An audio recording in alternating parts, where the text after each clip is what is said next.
नमस्कार। कड़क की खास पेशकश वर्ल्ड वॉरियर में आपका स्वागत है। गाजा पीस प्लान एक ऐसा प्लान जिस पर मोहर लग गई थी कि अब इजराइल और गाजा कोई लड़ाई नहीं लड़ेगा। जहां पूरी दुनिया काफी दिनों से दो देशों के बीच युद्ध देख रही थी, वो अचानक रुक गया, जिसका श्रेय डोनाल्ड ट्रंप को गया। लोग खुश थे, बच्चों में नई उम्मीद थी, लेकिन न जाने ऐसा क्या हुआ कि गाजा में हमास ने एक बार फिर अपना क्रूर चेहरा दिखा दिया। सरेआम 7 लोगों को गोली मार दी।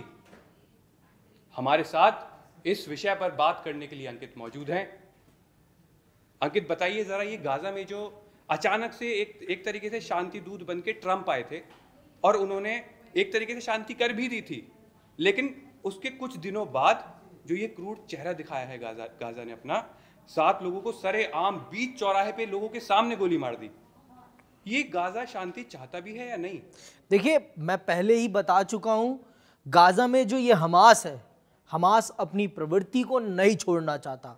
वो कभी भी अपने आतंक के रास्ते को नहीं छोड़ना चाहता। वो जानता है इस बात को कि अगर उसके हाथ से उसकी बंदूकें गई तो वो जो गाजा है, जो उसके नियंत्रण में है, जिसके माध्यम से वो दुनिया के बहुत सारे आतंकी संगठनों या कहिए बहुत सारे जो कट्टरपंथी समूह हैं उनसे पैसा उगाही करता है, वो उसकी उगाही बंद हो जाएगी। और ये इसीलिए ऐसा बना के रखना चाहता है हमास, गाजा को अपना प्लेटफॉर्म बना के रखना चाहता है, जिसके माध्यम से वो दुनिया में अपने आतंक को दिखाता रहे। और उसने जो तर्क दिए हैं उन लोगों को मारने के, वो तो इतने दकियानूसी हैं कि आप उन्हें डाइजेस्ट नहीं कर सकते। उसने ये कहा कि वो इजराइल के जासूस थे। पहले आपने कोई पुख्ता सबूत नहीं दिया, और दुनिया में ये कोई तरीका नहीं है कि आप पहली बात तो कोई सरकार नहीं है कि आप किसी को सजा दे रहे हैं। आपने कोई ट्रायल तक नहीं किया और उन्हें सरेआम गोलियां मार दी। तो ये दिखाता है कि आप अभी भी अपने उस आतंकवादी रवैये से बाहर नहीं आए हैं और ना आप आना चाहते हैं। आप उसी रवैये पे खड़े रहना चाहते हैं और आप चाहते हैं कि दुनिया आपके हिसाब से चले और वहां के लोग आपके हिसाब से चले। क्यों चले आपके हिसाब से? आप कोई सरकार नहीं है। एक तरफ डोनाल्ड ट्रंप ने पीस समिट कराया और दोनों के बीच में, गाजा और इजराइल के बीच में पीस कायम करी, और ये दुनिया के लिए जरूरी भी थी, क्योंकि अगर लड़ाई होती रहेगी, आप भी देख रहे थे कि दुनिया किस प्रकार से इस लड़ाई के कारण कितना प्रभावित हो रही थी। एक तरफ दुनिया में जो इस्लामिक देश हैं उनके अंदर एक क्रूरता पैदा हो रही थी यहूदियों के प्रति कि यहूदी लोग हमारे भाई बंधुओं को मार रहे हैं। अब मैं उन्हीं देशों से ये पूछना चाहूँगा कि जिन लोगों को मारा गया है, क्या ये मुसलमान नहीं थे और हमास ने मारा है? तो अब इनके लिए क्या वो लोग प्रोटेस्ट करेंगे? जी नहीं, क्योंकि हमास एक चरमपंथी गुट है और चरमपंथी लोगों की कोई विचारधारा नहीं होती और कोई उनकी सोच नहीं होती। वो सिर्फ अपने हित के लिए, अपनी ताकत के लिए और अपने आतंक को बनाए रखने के लिए काम करते हैं। और मैंने जितना समझा है और जाना है कि आप ये समझ लीजिए कि आने वाले टाइम में भी चाहे कितनी भी पीस हो जाए, जिस दिन हमास को फिर से ये लगेगा कि उसके नियंत्रण से गाजा बाहर जा रहा है, वो फिर से इसी रास्ते पर जाएगा। अगर गाजा जो नियंत्रण से बाहर जा रहा है, लगातार जो वो ऐसी दुर्घटनाओं को अंजाम दे रहा है, और कहीं ना कहीं देखा जाए तो ऐसा लग रहा है जैसे वो जो पीस समिट जो हुआ था वो सिर्फ एक दिखावा था, तो क्या लगता है आपको कि आगे जाके इसका और क्या असर पड़ सकता है, क्या प्रभाव होगा इसका? देखिए, मैंने पहले भी कहा कि गाजा को अगर बसाना है तो गाजा के लोगों को सबसे पहले हमास को बाहर निकालना पड़ेगा। जब तक हमास के लड़ाके हथियार के साथ वहां मौजूद हैं, तब तक गाजा कभी शांत नहीं हो सकता और गाजा के लोगों को कभी शांति नहीं मिल सकती। और ट्रंप ने भी ये कहा कि गाजा को अगर शांत करना है तो हमास को अपने हथियार छोड़ने पड़ेंगे, लेकिन हमास अभी भी तैयार नहीं है अपने हथियारों को छोड़ने के लिए, अपने उन आतंकी मंसूबे वाले कमांडर्स को निकालने के लिए। तो आप ये समझ लीजिए कि पीस तभी वो पीस का जो पेपर साइन हुआ वो तभी प्रभावी हो पाएगा जब गाजा से ये हमास के लड़ाके निकलेंगे और इनके हाथों से बंदूक छूटेगी, तभी गाजा के बच्चों को शांति मिलेगी, गाजा में प्रोग्रेस आएगी, गाजा के लोगों को चैन की सांस मिलेगी और रात की नींद मिलेगी। नहीं तो आप ये समझ लीजिए गाजा में कभी भी शांति आना संभव नहीं है। जब तक ये हमास के ये बासिंदे रहेंगे, हमास की मानसिकता वाले लोग रहेंगे, जब तक ये आतंकवादी सोच के लोग रहेंगे, तब तक तो संभव नहीं है कि हम गाजा में शांति आ जाए और एक नया देश, एक प्रोग्रेसिव देश बन पाए।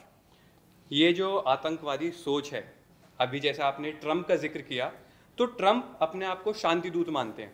वो चाहते थे कि उन्हें नोबेल पीस प्राइज मिले और काफी देश ऐसे भी हैं जो उन्हें शांति दूत साबित भी कर रहे थे। क्या लगता है आपको, ऐसी ट्रंप से कहाँ चूक हुई कि उनका जो ये एक विषय था, जो वो एक प्रस्ताव लेकर आए थे शांति दूत बन के, उसमें ऐसी कहाँ चूक हुई कि सारा मामला सब खराब हो गया?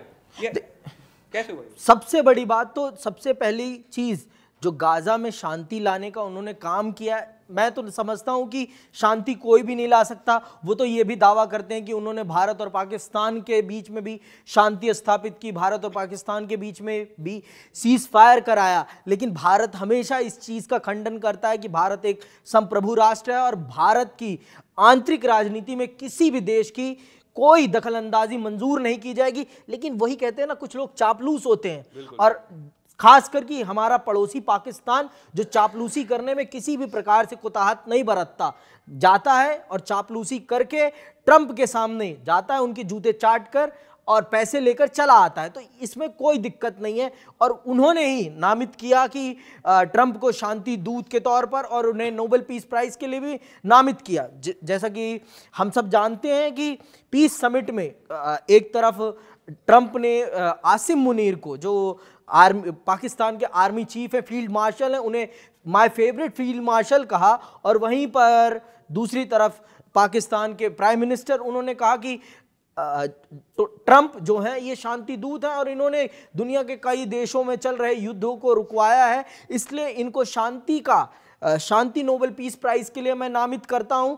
तो ये एक बड़बोलापन है, और जो व्यक्ति सच में कुछ करता है ना, उसे अपनी चीज़ों को दिखाने की कोई ज़रूरत नहीं होती। दुनिया खुद जानती है, समझती है, और उसे उसके काम को नामित किया जाता है। लेकिन मैंने जो समझा, तो सबसे बड़ी गलती ट्रंप से यही हुई कि पहले उन्होंने हमास से हथियार नहीं लिए। पहले उनके हथियार लेना बहुत ज़रूरी था, क्योंकि अब मैंने आपको पहले कहा कि उनकी मानसिकता आतंकवादी मानसिकता है, और आतंकवादी मानसिकता के लोगों के पास जब तक हथियार रहेगा तब तक वो सही दिशा में कभी काम करेंगे ही नहीं। उनके हाथ से जैसे ही सत्ता जाने का डर सताएगा, वो अपने हथियारों का फिर से प्रयोग करेंगे और लोगों को फिर से डर में लाने की कोशिश करेंगे, जो कि हुआ। 7 लोगों को उन्होंने सरेआम गोली मारी और 8 लोगों को फांसी पे चढ़ाया। तो ये दिख रहा है कि हमास की सत्ता जा रही है और वो अपनी ताकत को फिर से प्रभावी बनाने के लिए अपने आतंकी रवैये पे आ गया है फिर से। लेकिन कहीं ना कहीं देखा जाए तो गाजा में सफाई अभियान शुरू हो गया था, बुलडोजर पहुंच गए थे, जो वहां पे ताबड़तोड़ हमलों के बाद जितनी भी तोड़फोड़ हुई थी उस सबको साफ सफाई करने के लिए। लेकिन उस बीच ये होना, ये तो एक तरीके से देखा जाए तो बहुत ही एक मतलब किसी ने सोचा भी नहीं होगा कि जहां चीजें सही हो रही थी वहीं अचानक से इतना कुछ हो जाएगा और 7 लोग, ये तो बहुत बड़ी बात है। तो इस पे आप क्या कहना चाहेंगे? मैं वही कहूंगा कि आप प्रोग्रेस चाहते हैं, गाजा के लोग चाहते हैं कि उनको विकास मिले। वो देख चुके हैं कि युद्ध उनकी नियति नहीं बदल सकता। उनको पता है कि अगर वो युद्ध करेंगे उनके ही बच्चे, उनका ही भविष्य बर्बाद होगा, तो वो इस बात को समझ गए। लेकिन हमास, जैसा मैंने आपको कहा कि वो एक चरमपंथी गुट है और उसका उद्देश्य गाजा में शांति नहीं है। उसका उद्देश्य एक तरफ से इजराइल को परेशान करना है, विश्व में अपनी जो विचारधारा, कट्टरपंथी विचारधारा, उसे अस्थायित्व देना है, जिससे कि उसको जो चरमपंथी इस्लामिक देश हैं उनसे फंड मिलता रहे और वो अपनी जो नैरेटिव है उधर के देशों का कि इजराइल कोई देश नहीं है, उसके वजूद को ख़त्म करने के लिए काम करता रहे। लेकिन गाज़ा के लोग जिनके ऊपर बीतती है वो समझ गए हैं, इसीलिए वहाँ बुलडोज़र गया। दुनिया भी चाहती है कि गाज़ा फिर से बसे, फिर से वहाँ के बच्चों की प्रोग्रेस हो। जब हम तस्वीरें देखते हैं गाज़ा के बच्चों की तो ये लगता है कि उनके साथ कितनी बर्बरता हुई है, उनकी हड्डियाँ दिखती हैं, कुपोषण के शिकार हो गए हैं। वो सारी चीज़ें सारी दुनिया देख रही है, उसी को देखते हुए दुनिया प्रोग्रेस करवाना चाहती है गाज़ा में। लेकिन हमास ये कदापि नहीं चाहता, क्योंकि हमास का तो सिर्फ एक उद्देश्य है कि इजराइल नाम का कोई देश नहीं है, हमें इजराइल नहीं चाहिए, हमें चाहिए एक पूरा का पूरा पुराना वाला देश। तो वो तो संभव नहीं है आज के टाइम पर। नहीं, देखिए जैसा सभी लोगों ने देखा था कि कहीं ना कहीं पहले जैसे बच्चे मारे जा रहे थे, इतने लोगों की हत्या हुई थी, और ये पीस प्लान के बाद कहीं ना कहीं लोगों में उम्मीद जगी थी। बच्चों ने सोचा होगा कि अब हम हंसी खुशी बाहर निकलेंगे, घूमेंगे, स्कूल जाएंगे, माँ बाप भी कितने खुश थे। लेकिन कहीं ऐसा तो नहीं कि गाज़ा इजराइल को शांत करके उस पर हमला करने की फिराक में हो। ये भी मैंने आपसे कहा ना, गाज़ा तो नहीं, लेकिन हमास जो वहाँ का आतंकी संगठन है, जिसने वहाँ का मोर्चा संभाल रखा है, उसकी नीयत में ये खोट हो सकता है, इसमें कोई दो राय नहीं। क्योंकि उसकी जो विचारधारा है वो एक आतंकवादी, एक चरमपंथी, निम्न सोच जिसे कहते हैं, वो दूरदर्शी सोच नहीं लेके चल सकते। उनको पता है वो जब हारने लगेंगे तो वो बैकफुट ले सकते हैं, लेकिन फिर जब उनको मौका मिलेगा तो फिर से वो वही काम करेंगे। अब आप जैसे आपने कहा, इजराइल ने जैसे ही अपनी सेना वहां से वापस ली, वैसे ही फिर से हमास ने अपने चरित्र को दिखाना प्रारंभ कर दिया। तो ये दिखाता है कि जिनकी विचारधारा एक बार कट्टरता की तरफ चली गई, वो कभी भी विकासशील सोच के व्यक्ति नहीं बन सकते। आप चाहे वो दुनिया में एक यही उदाहरण नहीं है, हमारा पड़ोसी पाकिस्तान है, उसके देश में भी आप देखेंगे जो लोग चरमपंथी हो गए हैं, जिनकी कट्टरता वाली विचारधारा है, वो कभी भी विकासशील विचारधारा में जाने की कोशिश ही नहीं करते। वो अपने साथ औरों को भी बर्बाद करते हैं और धर्म के नाम पर दूसरों का गला काटते हैं, जो कि मेरे को कभी सही नहीं लगा। न समझ में आता ये कौन सी राजनीति है और ये कौन सी विचारधारा है जो धर्म के नाम पर लोगों का कत्ल करना सिखाती है। तो अंकित, क्या हमें ये मान लेना चाहिए कि जो हमास है वो गाज़ा का दुश्मन है? नहीं, मैं तो नहीं मानता कि गाज़ा उसका दुश्मन है। गाज़ा, देखिए, दुश्मनी दो बराबर के लोगों के बीच में होती है जी। और जिनकी बराबरी ही नहीं है तो उनकी दुश्मनी किस बात की? आप छुप छुप कर हमला करते हैं, आप गाज़ा के लोग नहीं हमला कर रहे हैं। ऋतिक, यहाँ हमें ये समझना पड़ेगा, गाज़ा का जो आम नागरिक है वो एक, मैं मान सकता हूँ शुरू में उनके सहयोग में था, लेकिन अब वो समझ गए हैं कि हमारी हस्ती नहीं है, हम इजराइल के साथ नहीं लड़ सकते।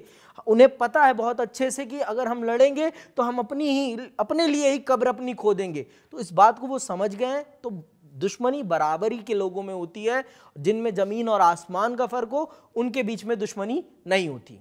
तो इसका विश्व राजनीति पे क्या असर पड़ेगा, क्या प्रभाव पड़ेगा, आपको क्या लगता है इस विषय में?